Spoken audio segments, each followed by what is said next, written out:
അപ്പോ നമുക്ക് ചർച്ച തുടങ്ങാം. എന്ന പദ്ധതി ഈ നാട്ടിലെ നമ്മൾ വാർത്തകളിലെല്ലാം കണ്ടതാണ്. ഇവിടുത്തെ തൊഴിലാളികൾ, ഇവിടുത്തെ സാധാരണക്കാരായ മനുഷ്യർ ഒരു വിശപ്പ് രഹിത നഗരമായി നമ്മുടെ നാട് മാറുന്നു.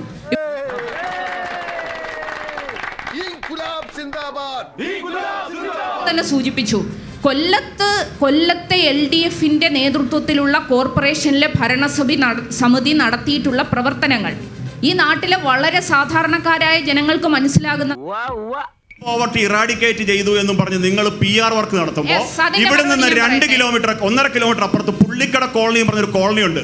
1200 കുടുംബം വർഷങ്ങളായി നിങ്ങളുടെ ഹണി ബെഞ്ചമിനെ വോട്ട് ചെയ്ത് ജയിപ്പിച്ച 1200 കുടുംബം 20 പേർക്കാണ് ഒരു കക്കൂസ്. പറയാൻ പറ്റുമോ? ഇല്ലെന്ന് നിഷേധിക്കാൻ പറ്റുമോ ചിന്തയ്ക്ക്? 20 പേർക്കാണ് ഒരു കക്കൂസ്. 20 പേർക്ക് കക്കൂസ്. 1200 കുടുംബം ദുരിതക്കയത്തിലാണ്.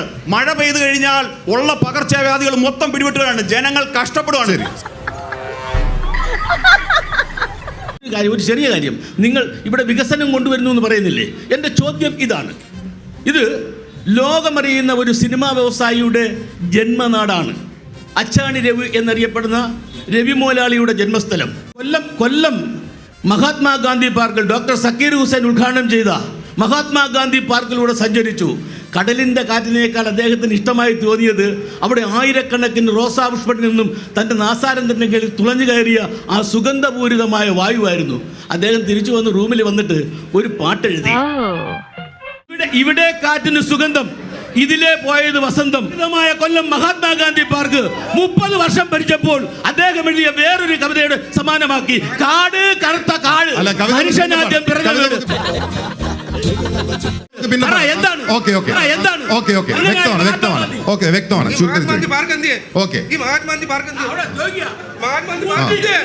വികസന പ്രവർത്തനം എന്ന് വെച്ചാൽ എന്താ? ഇതൊക്കെ തന്നെ നമുക്കറിയാം. നാട്ടിൽ വികസനം വരുമ്പോൾ ഒരുപാട് മാറ്റങ്ങൾ ഉണ്ടാകും.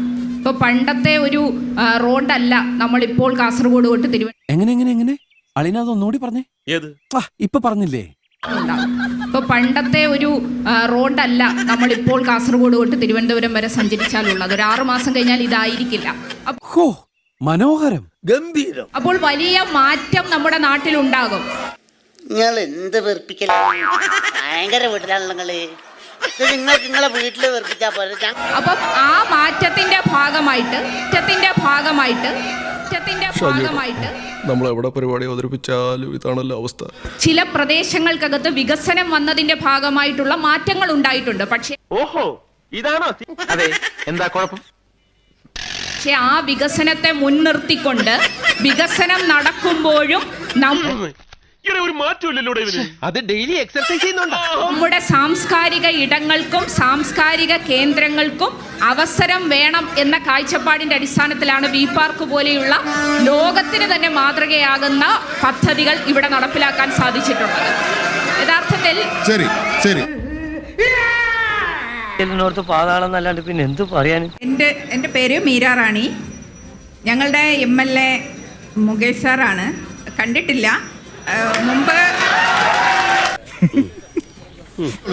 മുമ്പ് TV-യിൽ കാണുമായിരുന്നു. ഇപ്പൊ അതും കാണാറില്ല. എവിടെയെന്നറിയില്ല.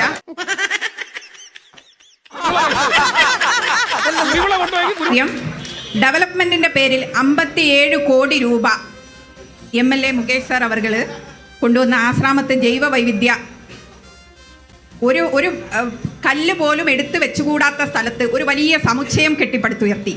ഇപ്പോൾ കോർപ്പറേഷൻ അറിഞ്ഞിട്ടില്ല, അധികാരികൾ ആരും അറിഞ്ഞിട്ടില്ല. എന്നിട്ട് ഇപ്പൊ ഹൈക്കോർട്ടിന്റെ അമിക്കസ് ക്യൂറി വന്നിട്ടുണ്ട് പൊളിച്ചു മാറ്റാൻ. അപ്പൊ എന്താണ് അതിനെപ്പറ്റി എന്താണ് പറയാനുള്ളത്? അല്ല, അങ്ങനെ ലോകോത്തര നിലവാരത്തിലുള്ള നമ്മുടെ നാടകങ്ങളും മറ്റുമെല്ലാം പ്രദർശിപ്പിക്കാൻ കഴിയുന്ന, നമ്മുടെ ആർട്ട് ഫോം പ്രദർശിപ്പിക്കാൻ കഴിയുന്ന, ഇപ്പോൾ അവിടെ തുടങ്ങിയ ആർട്ട് ഗാലറി തന്നെ നമ്മൾ കണ്ടു. ലോകത്തിലെ ഏറ്റവും പ്രഗത്ഭമായ ചിത്രങ്ങൾ അണിനിരക്കുന്ന, വിദേശികൾക്ക് പോലും സഞ്ചാരികളുടെ ഒരു ടൂറിസം ഡെസ്റ്റിനേഷനായി മാറിയിരിക്കുകയാണ്. അപ്പോൾ അതിന്റെ ഒരു വികസനത്തെ കുറിച്ച് മനസ്സിലാക്കാതെ വഴിയെ പോകുന്ന ബൈക്കുകാരൻ വരെ പടക്കം പൊട്ടിക്കുവോ?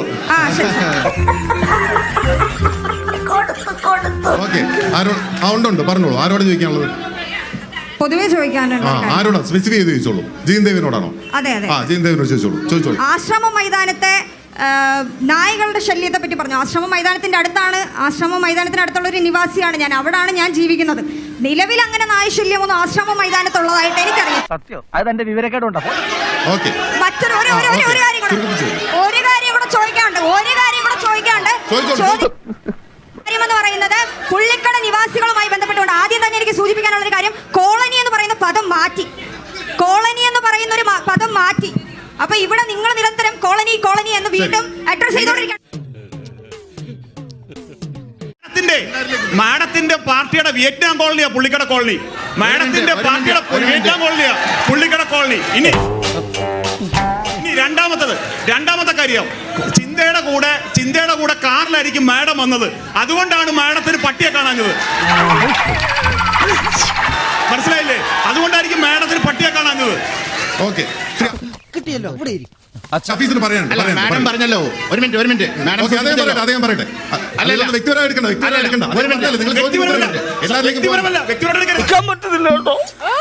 ഓക്കെ, അത് വ്യക്തമാണ്. ഞാൻ ചോദ്യത്തിന് ഉത്തരം ഉണ്ടെങ്കിൽ പറയൂ, അല്ലാതെ കൊഞ്ഞണം കുത്തരുത്. ചോദിക്കാനുണ്ടോ? ചോദിക്ക്, അല്ലാതെ ഒന്ന് കൊഞ്ഞണം കുത്തരുത്.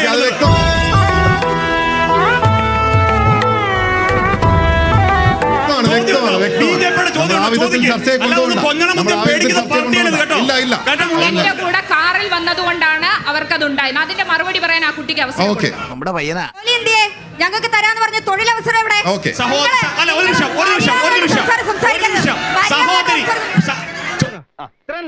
ഉത്തരം വേണ്ടേ? സഹോദരി കഴിഞ്ഞ ഒരു വർഷത്തിനിടയിൽ എഴുതിയ RRBയുടെയോ ബാങ്കിങ് എക്സാമിന്റെയോ കേന്ദ്ര ഗവൺമെന്റ് ഏതെങ്കിലും ഒരു എക്സാമിന്റെ അങ്ങ് അറ്റൻഡ് ചെയ്ത അഡ്മിഷൻ ടിക്കറ്റ് അങ്ങനെ കാണിക്കാൻ പറ്റുമോ? കാണിക്കാൻ പറ്റുമോ?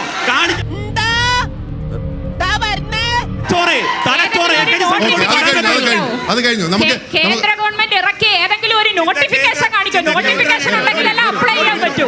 നോട്ടിഫിക്കേഷൻ കാണിക്കാം. ഇങ്ങനെ തുടങ്ങിയാൽ ബാക്കിയുള്ളവൻ എങ്ങനെ ജീവിക്കും എന്റെ കർത്താവേ? അമൃത് പദ്ധതിയിൽ 560 കോടി രൂപ കൊടുത്തത്. അമൃത് 2-ൽ 300 കോടി രൂപ കൊടുത്തു. നിങ്ങൾ കൊല്ലം കോർപ്പറേഷൻ പോകണ ബില്ലിലെ 10 കോടി രൂപയാണ് ഇവർ ചെലവഴിച്ചത്. 290 കോടി രൂപ ലാഭമാകാൻ പോവാ. ഇവരൊരു ആകാശപ്പാലം ഉണ്ടാക്കി വെച്ചിട്ടുണ്ട്. ഈ ചമ്മാമുക്കിലും കോൺവെന്റിലും ഹൈസ്കൂൾ ജംഗ്ഷനിലും പട്ടിക്ക് പെറ്റിയടക്കാനുള്ള സ്ഥലമായിട്ട് വെച്ചേക്കാണ് ഇവര്. എന്നിട്ടാണ് വന്നത് ഈ ന്യായങ്ങളെല്ലാം പറയുന്നത്. വലതും മതിയായി ഉള്ളൂ. ആ വഴി BJP വഴി. എന്റെ പൊന്നു മക്കളെ, ഞാനൊന്ന് ചോദിക്കട്ടെ. മാത്രം ഈ നാടിനെ അടിച്ചമർത്താൻ ശ്രമിച്ചാലും ആ അടിച്ചമർത്തലുകൾ ഇപ്പൊ നമുക്കറിയാം, കേന്ദ്രം ഉൾപ്പെടെ നമുക്ക് ഫണ്ട് തരാതെ കേരളത്തെ ഞെക്കിപ്പിഴിയാൻ ശ്രമിക്കുമ്പോഴാണ് വീട്ടമ്മമാർക്ക് പെൻഷൻ നൽകുക എന്നുള്ള ഏറ്റവും വലിയ തീരുമാനത്തിലേക്ക് ഇടതുപക്ഷ ജനാധിപത്യ മുന്നണി ഗവൺമെന്റ് എത്തിയത്. കൊല്ലം കോർപ്പറേഷനാണ് ചർച്ചാ വിഷയം. കൊല്ലം കോർപ്പറേഷന് കേന്ദ്ര ഗവൺമെന്റ് പദ്ധതി വിഹിതമായി വകയിരുത്തിയ 15ാം ധനകാര്യ കമ്മീഷന്റെയോ അമൃത് പദ്ധതിയുടെയോ ജൽജീവൻ മിഷന്റെയോ ഏതെങ്കിലും ഒരു പദ്ധതിയുടെ പദ്ധതി വിഹിതം കൊടുക്കാത്തതിന്റെ ഒരു സോളിഡ് പ്രൂഫ് ചിന്തയ്ക്ക് തുറന്നു കാണിക്കാൻ സാധിക്കുമോ? ചിന്ത ഞാൻ വെല്ലുവിളിക്കുകയാണ്. കൊല്ലം കോർപ്പറേഷന് കേന്ദ്ര ഗവൺമെന്റ് കൊടുക്കാനുള്ള പദ്ധതി ഏത്? പദ്ധതിയുടെ വിഹിതം എത്ര രൂപ? ചിന്തയ്ക്ക് പറയാമോ? അതിപ്പോ അങ്ങനെയൊന്നുമില്ല. പറയട നാട്ടുകാരോട്. ഞങ്ങൾക്ക് വളരെ കൃത്യമായ കണക്കുണ്ട്. ഞങ്ങളുടെ കോർപ്പറേഷന്റെ പ്രവർത്തനത്തെയും സർക്കാരിന്റെ പ്രവർത്തനത്തെയും എത്രയോ നാളായി നമുക്ക് കിട്ടേണ്ട കേന്ദ്ര പുഷ്പങ്ങളെല്ലാം ഇവിടെ കൃഷി ചെയ്യുന്നതാണെങ്കിൽ നല്ല രസമുണ്ട്. ഞാൻ ചോദിച്ചതിന് മറുപടി കിട്ടിയില്ല. കേരളത്തിലെ ഗവൺമെന്റ് നടത്തുന്ന പ്രവർത്തനങ്ങൾക്കകത്ത് ചൂണ്ടിക്കാണിച്ചുകൊണ്ട് ഇതങ്ങനെ വിട്ടുകൊടുക്കാവുന്ന കാര്യമല്ല. ഇവിടെ ഇത് പാലക്കാട് തൊട്ട് തുടങ്ങിയ ഒരു തന്ത്രമാണ്. ജനപക്ഷത്ത് നിന്ന് നിലപാടെടുക്കുന്ന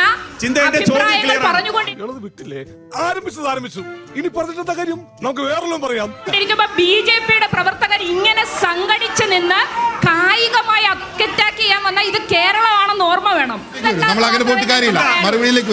അതൊരു തന്ത്രമാണ്. അത് ഉത്തരം പറ. അത്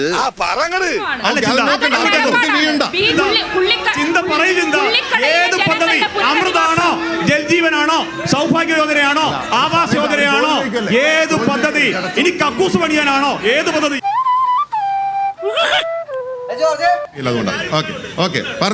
ചിന്ത ചോദിച്ചു എത്ര കോടി രൂപയാണ് അമൃത് പദ്ധതി കേന്ദ്ര സർക്കാർ എത്ര തുക തന്നിട്ടുണ്ട്?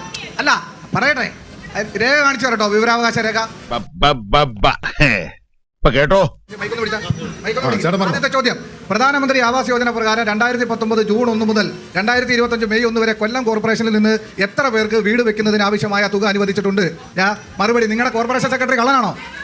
നിങ്ങളുടെ സർക്കാർ 3831 പേർക്ക് വീട് വെക്കുന്നതിന് ആവശ്യമായ തുക അനുവദിച്ചിട്ടുണ്ട്.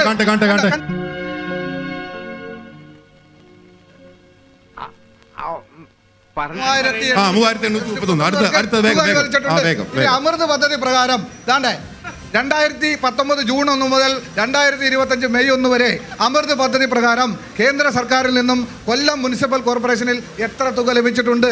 ചോദ്യത്തിന് ഉത്തരം ചാനലിന്റെ പ്രതിനിധിയെ കാണിക്കാം. ഇനിയും ചോദിക്കേ, പറയാം. കൊല്ലം കോർപ്പറേഷൻ കേന്ദ്ര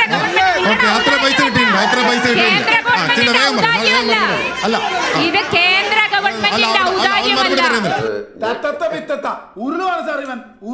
എനിക്കറിയില്ല സാർ. ജനങ്ങളെ തെറ്റിദ്ധരിപ്പിക്കരുത്. കേന്ദ്ര ഗവൺമെന്റിന്റെ ഔദാര്യമല്ല.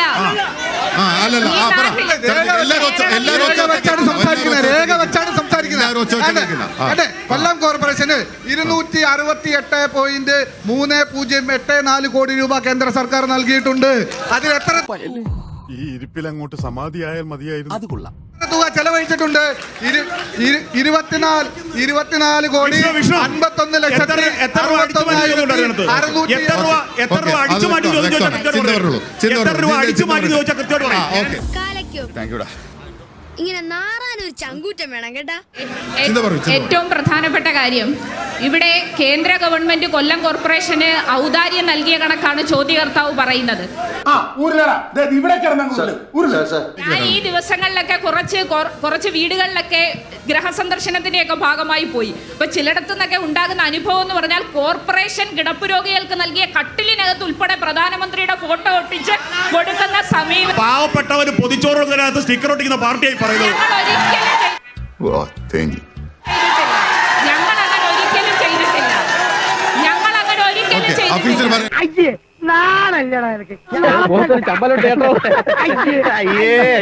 നിരവധിയായിട്ടുള്ള കണക്കുകൾ ഇവിടെ വെച്ചു. കേന്ദ്ര സർക്കാർ നമുക്ക് തരുന്നതായിട്ടുള്ള നിരവധിയായിട്ടുള്ള ഇത് വെച്ച് ഞാൻ പ്രോജക്റ്റിന്റെ എല്ലാം 60% നരേന്ദ്രമോദി സർക്കാരിന്റെ. ഇനി സംശയം വേണ്ട, 60%. 1,65,000 രൂപ പല വകയിൽ നിങ്ങൾ വാങ്ങുന്നുണ്ട് ഒരു വീടിന്. അത്രേ ഉള്ളൂ. 72,000 രൂപ മാത്രമേ കൊടുക്കുന്നുള്ളൂ. ബാക്കി 4 ലക്ഷം രൂപ ബാക്കി സംസ്ഥാന ഗവൺമെന്റാ കൊടുക്കുന്നത്. ചേട്ടാ 72,000 രൂപയുടെ കണക്ക് ചേട്ടൻ കാണിക്കാവോ? കാണിക്കാവോ? എവിടെ നിന്ന് കിട്ടാൻ? വായിൽ വന്ന കണക്കങ്ങാട്ട് പറയല്ലേ. റേഷൻ, കേന്ദ്ര സഹായം, GDP, ADGP എല്ലാം എങ്ങനെ തന്നെ കാണിക്കാവോ? ഒന്നുമില്ല, വെറുതെ പോയിട്ടാ.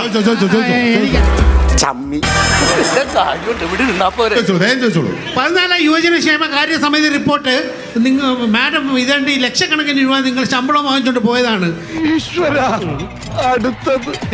അത് നടപ്പിലാക്കണം. എന്തോ ഇവിടെയുള്ള പാവപ്പെട്ടവർക്ക് പഠിക്കാൻ വേണ്ടി PSCക്ക് വിടണമെന്ന് പറഞ്ഞുകൊണ്ടുള്ള റിപ്പോർട്ടാണ് നിയമസഭ വെച്ചതാണ്. അത് you must be knowing it. എന്നിട്ട് ഇന്ന് വരെ ഒരു ചെറുപേരിൽ അണക്കിയിട്ടില്ല. 10 വർഷം ആവാൻ പോകുന്നു. അല്ല, അദ്ദേഹം അടിസ്ഥാനരഹിതമായി എനിക്ക് തോന്നി ഈ മാധ്യമങ്ങളിലൊക്കെ പടച്ചുവിടുന്ന കള്ളപ്രചരണങ്ങൾക്ക് വിധേയമായി എന്തൊക്കെയോ തെറ്റിദ്ധാരണയുടെ അടിസ്ഥാനത്തിൽ വന്ധ്യവയോധികനായ ഒരു മനുഷ്യൻ പറയുകയാണ്. യുവജനക്ഷേമ ബോർഡിൻ്റെ അധ്യക്ഷയായിരുന്നു. 1 ലക്ഷം രൂപ വീതം മാസം ശമ്പളം പറ്റിയിരുന്ന ആളാണ്. അതിൻ്റെ കുടിശ്ശിക കിട്ടിക്കഴിഞ്ഞാൽ ആ മുഖ്യമന്ത്രിയുടെ ദുരിതാശ്വാസ നിധിയിലേക്ക് സംഭാവന ചെയ്യുന്ന പ്രഖ്യാപിച്ച ആളാണ്. കിട്ടിക്കഴിഞ്ഞപ്പോൾ അത് സൗകര്യപൂർവ്വം വിസ്മരിക്കുകയും ചെയ്തു. അടിസ്ഥാനത്തിൽ വന്ധ്യവയോധികനായ ഒരു മനുഷ്യൻ പറയുകയാണ് യുവജന കമ്മീഷൻ. അതുകൊണ്ട് സൂക്ഷിച്ച് സംസാരിക്കണം. 50,000 രൂപ ഒരു ലക്ഷം വേണോന്ന് പറഞ്ഞ് മേടിച്ചോണ്ട് പോയ ആളാണ്. എനിക്ക് മതിയായി. അടിസ്ഥാനരഹിതമാണ്.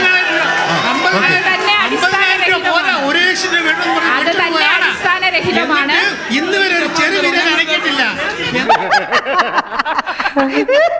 പിന്നെ ഇപ്പം താങ്കൾ പറഞ്ഞല്ലോ ഈ ആവാസ് അതിന്റെ ഉൾഭാവം എന്ന് പറയുന്നത് ഈ പിന്നെ നമുക്ക് എല്ലാവർക്കും അറിയാവുന്നത് EMS.